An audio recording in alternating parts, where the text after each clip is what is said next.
Oh, jeez. What? Why?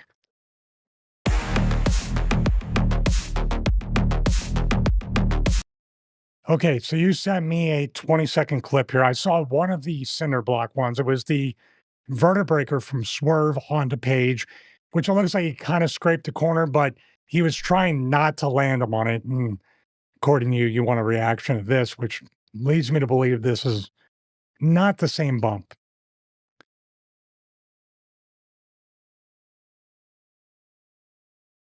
Oh, jeez. What?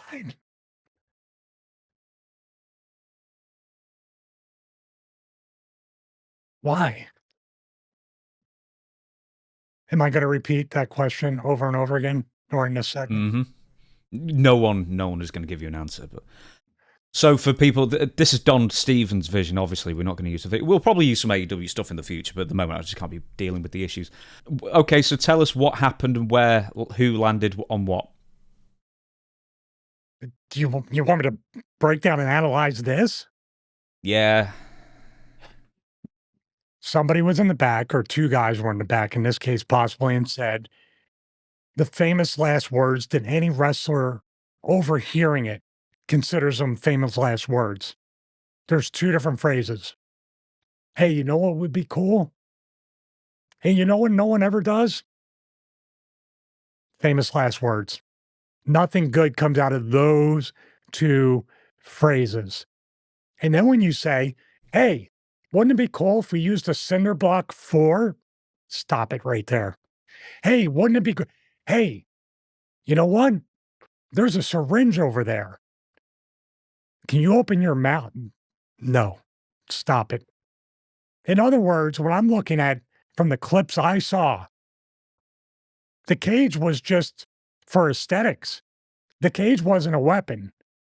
Everything else, you might as well just had it. You might as well have not impeded the vision of the crowd and the people watching the pay-per-view because you didn't use the cage, the psychology of the cage as a weapon at all.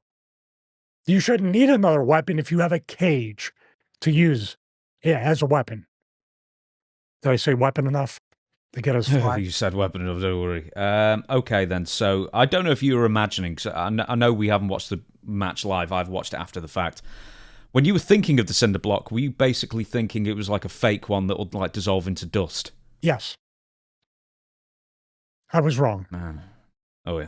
Would it have been more dangerous to land it on the upper back or the lower back where Swerve actually landed? You know what? The only cinder block spot you should ever do, and it's still dangerous. It's visual.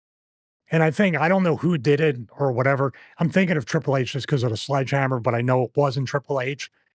You put the cinder block. Oh, I think they did it in ECW with New Jack or somebody else with a cinder block, maybe balls and axle, if I could recall correctly. But basically, the cinder block means smashed, like over your crotch area, but there's a chair under the cinder block.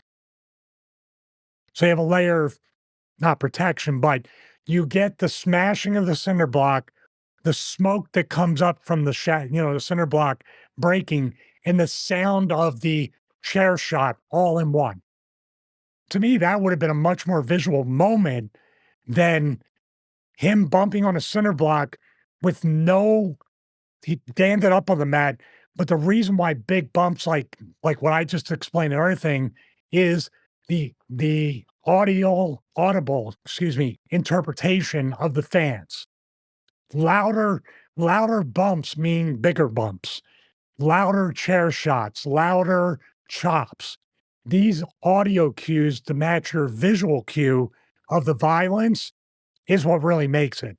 And that's why people slap their legs when they super kick. The noise, not stuffing somebody, but wow, did you hear it? It smacked them across the face. That's what's missing. Once again, the next weapon. I hate to cut you off. I'm sorry. No, I was going to curse, like not as much as Nash did during his quote. But where in the world are the checks and balances? Where in the world? I don't even ask where Tony Khan is because it was probably his idea. Where in the world are the agents? Where's Jerry Lynn? Where is I don't know if Dean Malenko's still there. I know Arn Anderson is not still there. Where are the coaches? Where's the other talent? Like this would be probably if Punk was still there, would have been another brawl out if he witnessed it. So every time they do stupid stuff like this, they make Punk right with everything he said about them. Before we get to the finish with the chair shot, towards the end of the match, Adam Page pulled out Swerve's grill and then stuck a syringe through his mouth. Wasn't this a joke that Jim Cornette used to say all the time? You know, you have glass and fire and everything. Where do you go? Then we have the hypodermic needles. We have a needle. No, it's a joke. There was a company, I call it, not a company, it was a parody, called Insane Championship Wrestling. Ron Head, Commissioner Paulie would throw up as he was making the matches on the street, just a homeless guy. And they had the HIV infected needles in tub and they did the thing where they would shoot the needles, not into the mouth. I don't know where. Like you remove, like he's got the grill of like gold teeth or whatever, or to like fake teeth. He took those out. I saw the clip. Why are you taking the teeth out to shoot the needle in his cheek? What's the point? Now, if you hit him with a chair shot, see, this is where, like I said, I don't know where the agents are. You take a terrible idea that might have just a slither of a memorable moment. For me, you know what I would do? I would have hit him. I wouldn't have done a chair shot to the head, but if you're going to do a chair shot to the head, you do the chair shot to the head. He's got the blood capsule in his mouth and literally does the old Joker in the original Batman 89, where he spits his grill out. Wouldn't that have been more visual and violent? My God, he knocked his teeth out. Than everything here. A needle in the mouth. I mean, I'm sure in this day. And it wasn't the finish. Oh, no, of course it wasn't the finish, for goodness sake, no. The finish was actually the chair spot at the end. It was simply, and I say simply because it's quite simple compared to everything else that sort of, preceded it, a chair shot to the head, which was said to be, and I don't know if you're going to laugh when I say this, allegedly sanded down, filed down, and gimmicked, essentially. So sanded down and filed down means that it's sharp edges. Okay, so I think the theory is that there's less metals. There's, so it sands down, so it's just basically only just got its integrity in that sense, and therefore there's less density hitting the top of your skull. Okay, well, this might not be a great analogy, but enough to make my point. Okay, so what we're going to do is we're going to do an experiment. And with the people that defend that, saying it's shaved down, it's a thinner piece of metal, let's build a car with thinner metal, and then we will hit you with the car. So the metal's not thick, it's shaved down. So why are you laying on the ground dead? It was thin metal. We shaved it down. This is who's your safety guy, as Tom Cruise would say. Who's the safety guy? Because the safety guy, I don't get it. And you know what? I saw it. You could see the chair is thinner, but it's short as hell still metal. And Adam Page swung that thing like he owed him money. So we're talking about semantics. And yeah, you wrote in the notes, and I completely agree with you. At this point, the information is out there. People are beyond educated on the potential risks, short-term and especially long-term, of CTE, post-concussion syndrome, what this business is supposed to be about, which, by the way, if I could recall correctly, number one, AEW is the safest wrestling company in the world. Direct from Tony Khan. If you want it. I said it like Khan, C-O-N. He's not a Khan. Tony, this is, I guess, the 1984 doublethink in my mind, because Tony clearly cares about the talent. He pays them extremely well. The talent speaks highly. Whoever, even Rob Van Dam went there for one night. He could gauge that Tony really loves the business and cares about his roster. And it's supposed to be a sports-based product. Legitimate sport. I can't even finish it because it has no credibility. What we're witnessing here is, dare I say it, and you could say, here it goes again. You wrestled in ECW. You're damn right. And you know what I was? For the most part, I was a comedy act. I was a sports entertainer. I was sharpening my skills to go to WWE because that's where I wanted to go. Just like anybody should have back then. I wanted to be an entertainer because this physical stuff, I'm not going to last. This stuff here, even the pay-per-view name, James. I said this yesterday on Russo's show. You have a pay-per-view or a TV special. Yeah, these spots they're egregious no matter what. But we talked about identity and psychology during the Logan Paul Nash thing. What's the identity of All Out? Oh, we're going to go all out? Okay. What about your special or your pay-per-view called Blood and Guts? If you're ever going to do it, wouldn't you do it on that show?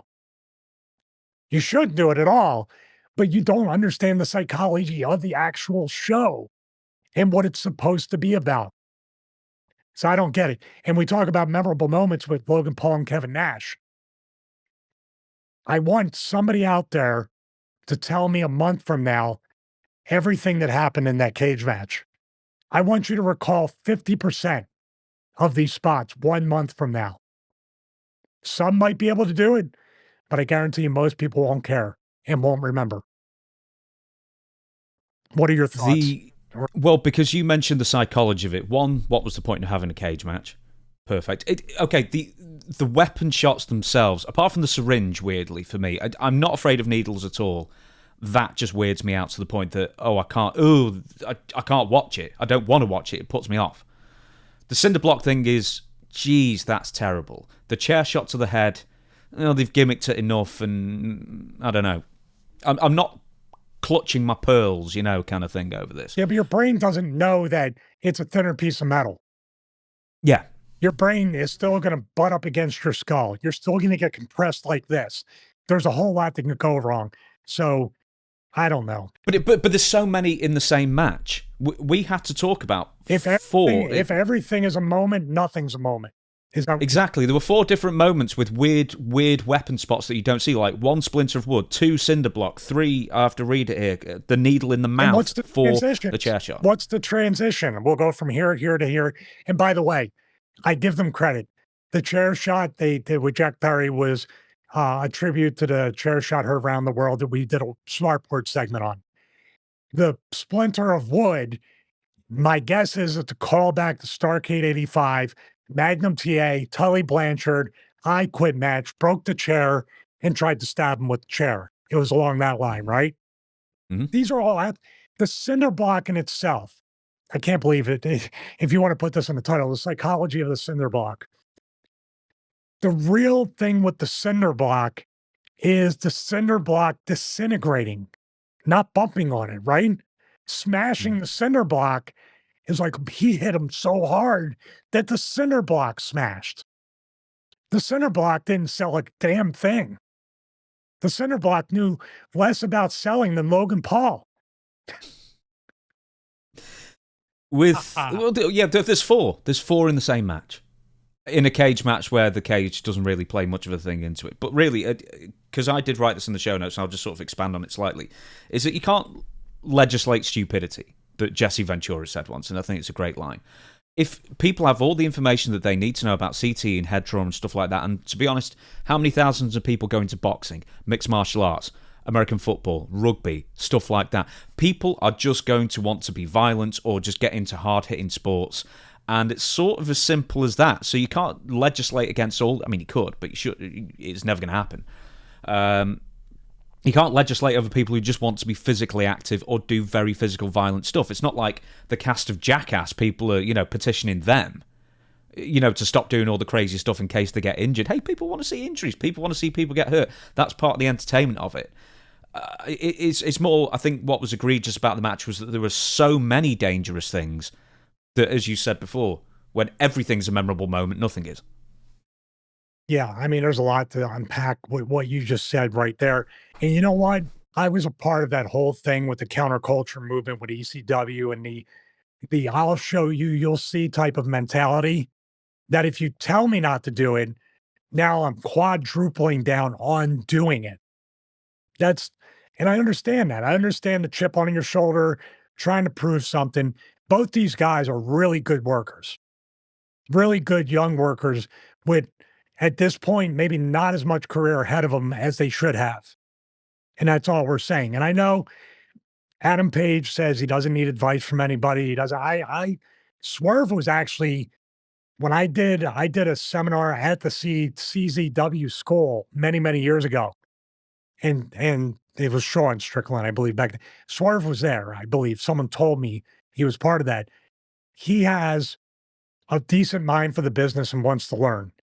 I believe that I don't know if Swerve came up with this stuff because his style is completely the antithesis of what we saw. He's there doing the ricochet type spots, if anything. But this is so against his identity and his psychology. So I don't know if this was a Tony Khan thing, if it was Adam Page, who apparently doesn't listen to anybody, and that's cool because you can stop listening and do it your own way, and we'll see how that works out for you 10 to 20 years from now. Because no matter what, and I'll say this, even in the safest way, even in the Kevin Nash giant style of wrestling, even Big Show, Undertaker, Kane, we all don't come out of this the same way we went in.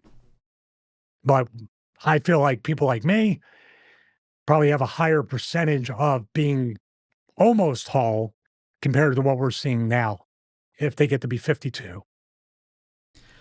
One more thing that was a weapons-based thing on the pay-per-view. Oh, by the way, that wasn't the first hardcore match on the show because Chris Statlander and I think Willow Nightingale had a hardcore match a few matches beforehand.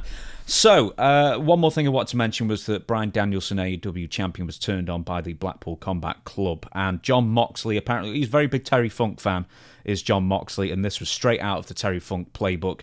He put a plastic bag on Bryan Danielson's head and sort of, rather than choke him out, suffocated him. All in a working sense, of course, but I always think, crikey, you're breathing heavy, you're out in front of a load of people. How long can you hold your breath for? But anyway. Well, he does Terry Funk made dark chambers, so it's kind of the same thing. Fair enough then. Terry Funk made this spot famous for a generation of fans in like 89 or something like this. I don't know how many people know this, but in the early days of ECW, Shane Douglas did the same thing against, for the life of me, I can't remember. But I know that Shane Douglas did also do this in ECW. Terry Funk had to go on television and apologise, on WCW television, and apologise for that spot shortly afterwards because Turner received so many complaints because, kids are watching this. This was on pay-per-view, that's the only real difference. And also the average viewing age is a lot older, skews a lot older, and there's not as many kids watching. But there was a lot of outrage in 89. Not so much outrage now. I want to get your take on maybe why that was and what you think about the spot overall. Well, the Terry Funk one in WCW, I believe it was starting the angle where Ric Flair put the plastic bag over him, and then they had one of the most amazing high quit matches in history at Clash of Champions in Troy, New York. That there, Swerve and Adam Page could have took they love doing the Brett Shaw match like FTR will recreate it, or they should have recreated that match in a cage. It was perfect. That was a fight. That was really, really cool. What do I think about him apologizing? It had to be done. Not the apology, but what do you think about it being done in 2024 when it outraged so many in 35 years ago? Okay, what's the identity of the Blackpool Fighting Club? Is it the Blackpool Shopping Bag Club? The Blackpool Plastic Bag Club? No, they're shooters. They're MMA people. So why are you not breaking his leg? Or doing something an MMA person would do? You can literally choke him out yourself without using the bag. What does the bag signify? Except you saw Terry Funk do it. That's where I go back to Nash. Nash, Raven, they will use the scientific method to say, wow, this is really cool, but okay, why am I doing this?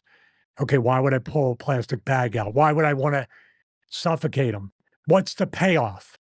What are we doing after that where they get back at me? They're going to choke me with a bag? because I don't like that. I don't want that. I don't feel good. And as we got to think too, as a worker, would I be comfortable having this done to me? You got to you got to figure it all out. And I'll tell you, 90% of the time, you're going to say no in the end, or pivot or alter it or switch a weapon or the segment. I think they start and end with, wouldn't it be cool to do this? Or I saw this and it hasn't been done in so long. Not knowing that, by the way, I got to say this on a larger, like big picture type of look at this.